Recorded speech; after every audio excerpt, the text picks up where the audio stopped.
A scary surprise and a Happy Meal. We'll hear from a local family who says they found a razor blade in their child's food bag. And we're seeing another spell of really cold temperatures, and a group helping the homeless could use your help. And we know what Gary Canalti is having for dinner after months of waiting. One of his favorite restaurants from the Chicago area now open here in Madison. From the Channel3000.com Alert Center, this is News 3 Now at 6. And thanks for joining us. Wisconsin dealing with some extremely cold temperatures. Once again, right now, we broke a record this morning when we hit 9 below.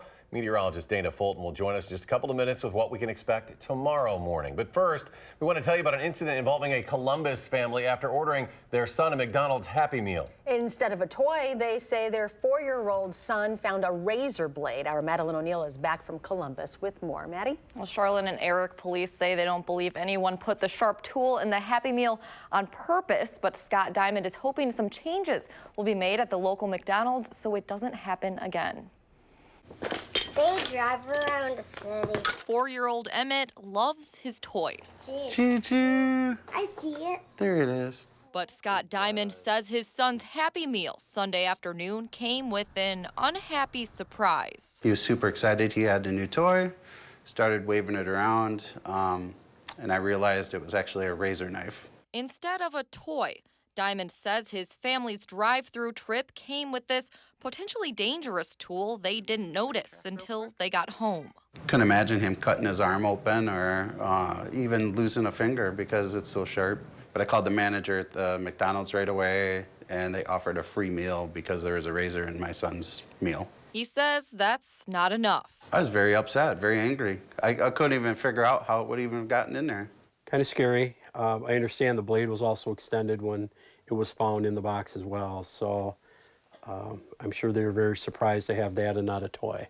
Acting Columbus Police Chief Dennis Weiner says his department has never received reports of strange items from the local McDonald's before, especially anything like this razor, which he says is used as a cleaning tool at the store. We don't think that there was anyone had any ill or criminal intent. We think it was really a fluke. Weiner says surveillance video doesn't show exactly what happened, but investigators believe the tool was likely bumped into the Happy Meal box. Injury, choking, a lot of different things could have happened out of this, but fortunately did not. A reminder to watch what you eat. Because you never know. Hey, look at.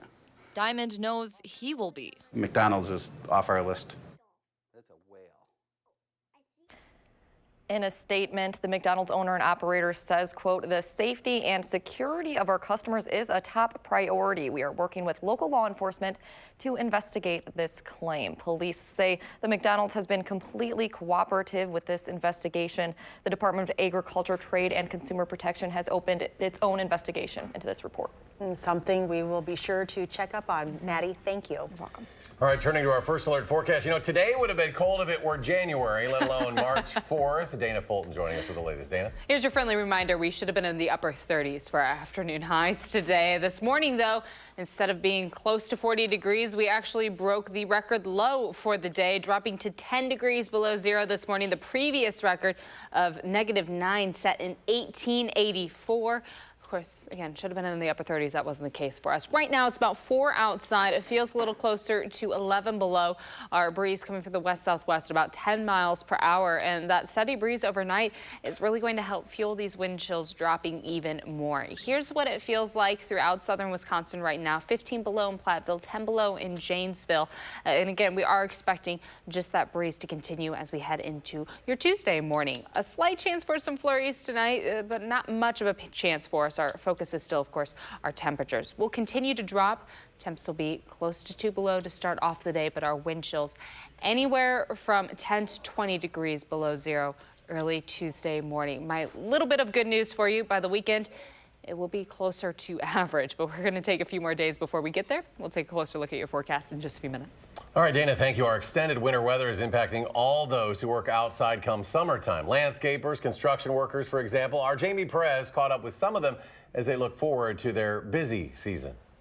We are in the dead of winter. Literally everything is dead.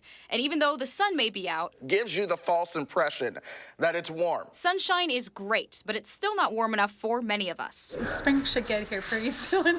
I agree. You know who else agrees? People have had enough of winter for this year. Chris Sina at the Bruce Company in Middleton. He works on landscaping and says a lot of his work is dependent on it being warm. That's a late start to spring, which pushes everything behind, and then there's that ripple effect that makes all landscaping projects and construction in general even, just go that much further behind. Winter is creating a lot of problems for a lot of people. I plant garlic in the fall, and you're supposed to insulate it for the cold weather. Then come spring, uncover it, and it's supposed to come up, but it's been so freaking cold that I just don't know if it's going to come up or not, if it got frozen in the ground and it'll just rot. So gardeners, landscapers, and construction workers don't just have to wait for it to stop snowing. What a lot of people don't realize is that once the snow's gone, the ground still has to dry up and be workable, and that also goes for our nursery as far as getting the plants out of our nursery. So not only do the sites got to be ready, but our nursery has to be available for pulling the plants out as well. Well, it looks like we're at least a few more weeks away from that being able to happen. It feels like 29 below in the Dells, feels like 35 below in Camp Douglas. And it feels like winter is taking forever. It's been a long winter. He gets it. This story may focus on who this affects. The big story is the cold on the way. But we'll keep an eye out for our local gardeners and construction workers to let you know when you can get back outside and do your thing. In the meantime, I'm Jamie Perez for News 3 Now. Gardeners say they usually like to plant around the end of March, but it looks like that may not happen. The cold weather could delay their timeline by several weeks. The cold is also impacting area organizations that help the homeless. The Friends of the State Street family has been around since 2011, but this has been an unusually tough winter on the nonprofit. They do outreach at night, primarily on State Street and the Capitol Square. Volunteers are there to give basic necessities to those living in the cold and point them in the direction of help at area shelters. Even though we are reaching the tail end of winter, they are in desperate need of volunteers to help with donations and meals. You can find out how you can get involved at channel3000.com. I put the call out and people respond immediately. So yeah, I would encourage anybody that would like to help to visit our Facebook page, contact us through our website. That would be tremendous. Volunteers say this season they're really seeing the scope of why their work is so necessary. They've seen anything from people suffering from severe frostbite to even sick children on the streets. Many Madisonians are trying to stay active during this cold spell, whether it's bundling up and braving the great outdoors or simply taking sanctuary inside and hitting the gym. Some refuse to let the winter blues get in the way of their health and fitness goals. Just really bundling up. You know, if I have to go outside and go running, I just put many layers on. So.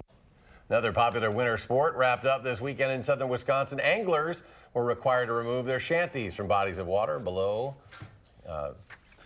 Highway 64. That was yesterday. They had to have them out of the water, off the ice. We have another alert day in the forecast for tomorrow, and we'll check in with Dana again in just 10 minutes. A legislative committee plans to take public comments on a bill that would allow more convicts to have their records erased. Currently, judges can order expungement if the conviction for a Class H felony or below. The crime wasn't violent. The person committed the crime before turning 25 years of age and has no previous felony conviction. Expungement is contingent upon sentence completion and must be ordered during sentencing. The bill would remove the age limitation and allow convicts to request expungement upon sentence completion if it wasn't ordered. If expunged, the crime wouldn't be considered a conviction for employment purposes. Governor Evers is also ordering state transportation officials to develop a plan to extend hours at the DMV. He wants to make it easier for people to get a license or ID card for voting. Evers issued an executive order today telling the DOT to deliver the plan by the end of the year. According to the order, the plan may include keeping DMV offices open on weekends and evenings and building new offices accessible by public transit. Transportation officials will have to update efforts to inform DMV visitors on how they can obtain identification for voting, including publishing instructions in multiple languages. More farmers and businesses are wanting to grow or process industrial hemp this year. According to state agriculture officials, of the roughly 1,400 individuals and businesses that have applied to grow hemp this year, more than 1,200 would be first-time growers. Processor applications are just shy of 700, with more than 630 first-time applicants. Last year, there were around 250 grower licenses and 100 processor licenses issued. An area educator is in the running for a national award. Today, students and staff at Pecatonica surprised Joanna Chenis with the School Psychologist of the Year award for Wisconsin. Now she will go on to compete for the national honor. Chenis not only serves as the school psychologist, but she is also the director of special education for the district. Madisonians who love Chicago-style hot dogs and Italian beef got their fix today at Portillo's as it celebrated the grand opening of its 59th location that's near East Town Mall. A Chicago-based chain known for its hot dogs, beef sandwiches, hamburger salads, and chocolate cake. For Chicago natives, having a Portillo's in town makes Madison feel a little more like home. I've been looking forward to coming out for a while. A big fan of Portillo's. It's hard to find a good Italian sandwich here, Italian beef, so I'm really looking forward to that. Portillo's expects to serve about 5,000 customers during today's grand opening, including one of its biggest fans. Stand by, wait for the video. There he is. Gary Canolti. On a regular business day, they expect to serve about 2,500. Gary was really looking forward to that. Hoffman Estates native. Took the day off just for the occasion. And there's a high-tech transportation option coming to Madison this fall. Details on the program bringing driverless shuttles to the community this fall.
A driverless shuttle could be transporting people around Madison this fall. It is a big project being worked on by University of Wisconsin-Madison engineers, testing how the autonomous vehicles would work in a city like Madison. Amanda Quintana joins us with more on this exciting technology. Yeah, it's pretty cool. Car manufacturers are already preparing for driverless vehicles to take over for things like taxi services and Ubers in the next 5 years.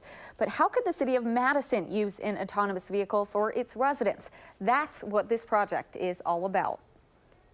Remember this shuttle that visited the UW-Madison campus last summer? It's pretty unique since it has no driver. It's coming back, and you could take a ride on it to the farmers market this fall for free. It's really just a demonstration project.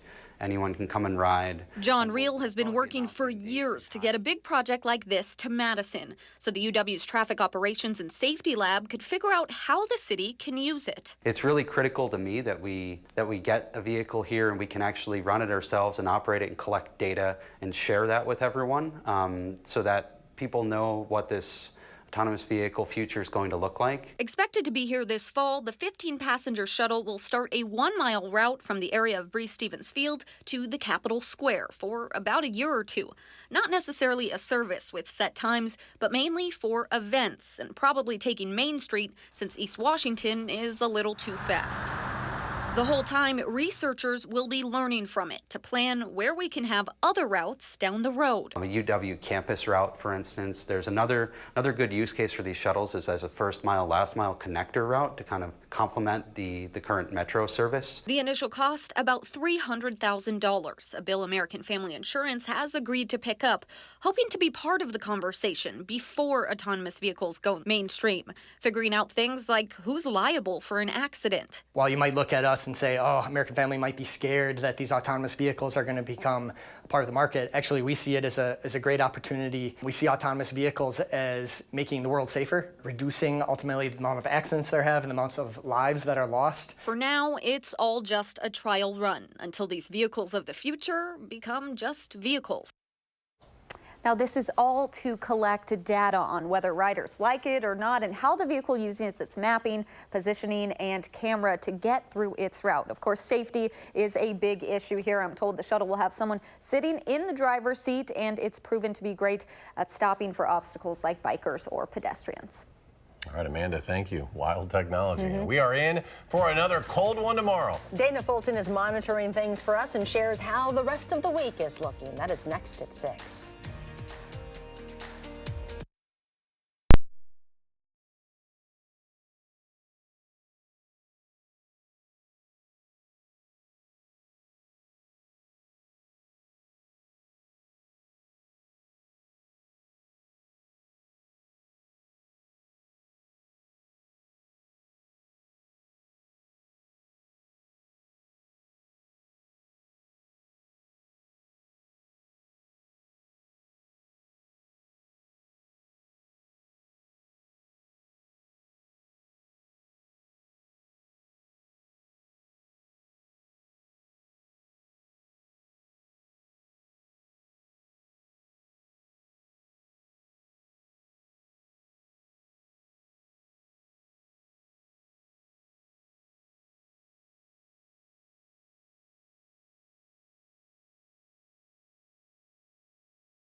The need for youth mental health resources is growing in our community. Especially for marginalized populations like transgender youth who are at a higher risk of attempting suicide. Unity Point Health Meritor's Child and Adolescent Psychiatry Facility, known as CAP, is undergoing a $13 million expansion. And while the expansion will serve children of all kinds, the addition of 10 more beds and outpatient treatment will reach more transgender teens who are 2 to 3 times more likely to attempt suicide. I just kind of felt like there was no point in being alive if it was going to be a struggle to get out of bed every day, if I was going to be leaving the house just to have everyone sort of pointing and whispering and saying really mean things to me behind my back. And if there was no one around me who really understood what I was going through, what was the point? And tonight at 10, we talked to one former patient and share how their visit to CAP saved their life. Meteorologist Dana Fulton joins us now with a look at our work week forecast. It's been a little cold outside for us for the last few mornings, and as we look ahead to tomorrow, we are expecting another very chilly start to the day. Of course, right now all seems calm downtown. Sunset was just about 25 minutes ago, and that sunshine today sure was deceiving outside. We barely got into the single digits, of course, starting the day at a record-breaking low temperature of 10 degrees below zero. Right now our Doppler track is calm. We're only expecting a slight chance for some flurries tonight. Again, it's a pretty small chance for us, not expecting any additional accumulation. A trough just off to the northwest is going to swing south. We're seeing a few flurries to the northern edge of Wisconsin, and we may see a few flurries again sink south to us. But overall, this cold air that's been dominating the plains and the northern Midwest is going to continue. Our high pressure is keeping us fairly quiet otherwise, and just sending cold air into our direction. So starting the day tomorrow, we're going to fall below zero, about 2 below for us early on in the morning. And then in the afternoon, our high temperatures will be in the teens. So a little bit of an improvement from where we're at this afternoon. Expecting a partly sunny sky for us tomorrow. By Wednesday morning, we'll start off the day close to zero. And then in the afternoon, our temperatures will be nearing 20 degrees for afternoon highs. A few more clouds expected for us on Wednesday, variably cloudy sky, but our temps gradually, very slowly and steadily improving over the next few days. It'll be closer to average by the time we get to Saturday. That's our temperatures.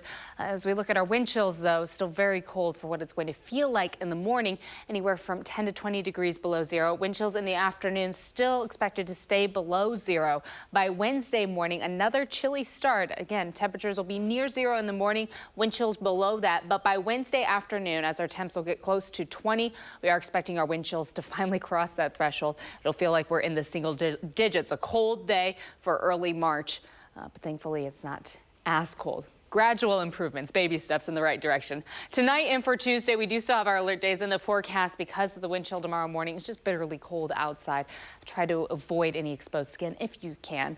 Looking at those wind chills, 10 to 20 degrees below zero for tomorrow morning. Our wind speeds will be about 8 to 15 miles per hour, so a significant little breeze for us. Tomorrow afternoon, that partly sunny sky is still going to be very cold outside in the mid-teens for afternoon highs. Only having an alert day for your Tuesday. Looking ahead through the next 10 days, not expecting another alert day to pop up for us. Just a gradual increase in our temperatures.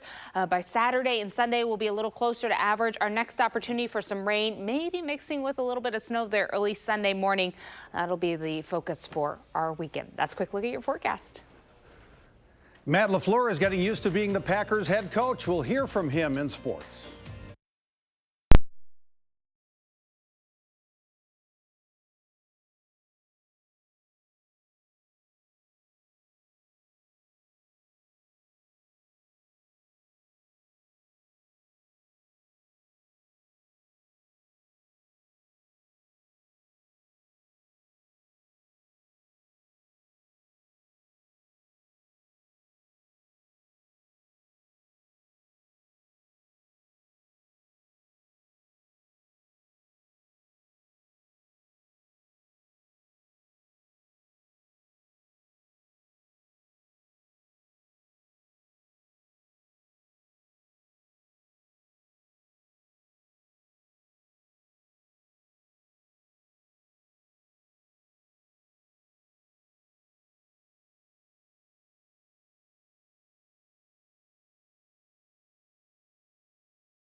The Badger men's basketball team dropped 2 spots to 21st in the AP men's basketball poll today. Wisconsin has only 2 more regular season games left. They'll host Iowa Thursday night on senior night at 6, then play at Ohio State Sunday afternoon 3:30. You can see that game on CBS and Channel 3. The Badgers would seem to be a lock for the NCAA tournament after missing last year. They're 20-9 overall, 12-6 in the Big Ten. And the new net rankings used for the tournament selection, Wisconsin is 17th. Another goal, finish 4th in the Big Ten, so you don't have to play until Friday of the Big Ten tournament. Tough to think that we can still have a shot at the Big Ten championship, so now we're kind of hoping for that 4th spot so we can get a double bye. And, you know, that's kind of our new goal, as long with seeding for later in March, too. Big Ten Commissioner Jim Delaney will step down in June of 2020. Delaney, who's 70 years old, has been Big Ten Commissioner since 1989. He'll retire when his contract runs out. He's made the Big Ten a financial powerhouse. Last year, the conference distributed a record $51 million to each school through its TV contracts and other revenues. The Big Ten men's hockey tournament this weekend. The Badgers will be on the road at Penn State for its best of 3. Michigan is at Minnesota, Michigan State at Notre Dame. Top seed Ohio State has a first-round bye. Tony Granado says even though Wisconsin is a number 5 seed in the field, he thinks they're heading in the right direction. The emotional victories over the weekend of being 2 overtime games, I think it's more significant than just, you know, winning games. I think just the fact that all year long we've been in a lot of games that have been exactly the same way, where you're down by a goal or you're tied in the 3rd period, and we haven't had the positive results consistently. And to be able to finish off 2 games that were so tightly checked and so hard hitting and so competitive. Today's the last day of the NFL Combine. The draft is at the end of April. Then it's back to football with OTAs and minicamps. New Packers head coach Matt LaFleur has been pretty visible around the Combine, doing media interviews and getting to know how to be an NFL head coach. He's used to transitioning to new jobs the last few years. Seems to be ready to hit the ground running in Green Bay.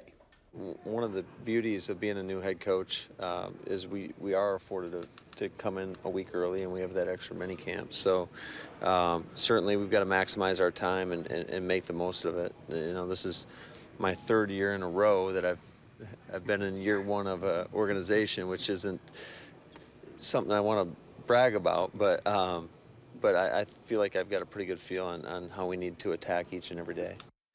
We're going to be up to our necks with local teams at the State Girls Basketball Tournament starting Thursday at the Resch Center in Green Bay. No less than 6 teams from around these parts will play. If Beaver Dam and Monroe win their semifinal games Friday, they'd play for the Division II title Saturday. In Division V, Blackhawk and Fall River face each other right away. That's the state semifinals Friday morning. So Green Bay, here we come, I guess. March Madness underway. Dana, final check. We're looking at a very cold night tonight. Alert day still in the forecast for tonight and tomorrow. It's going to fall to about 2 below 0 for us early in the morning, with wind chills from 10 to 20 degrees below 0 early Tuesday. Notice, though, temperatures steadily improving. By the weekend, we'll be a little closer to average in the 30s. Dana, thanks. And thanks for joining us for News 3 Now at 6. Enjoy your evening, and we'll see you back here at 10.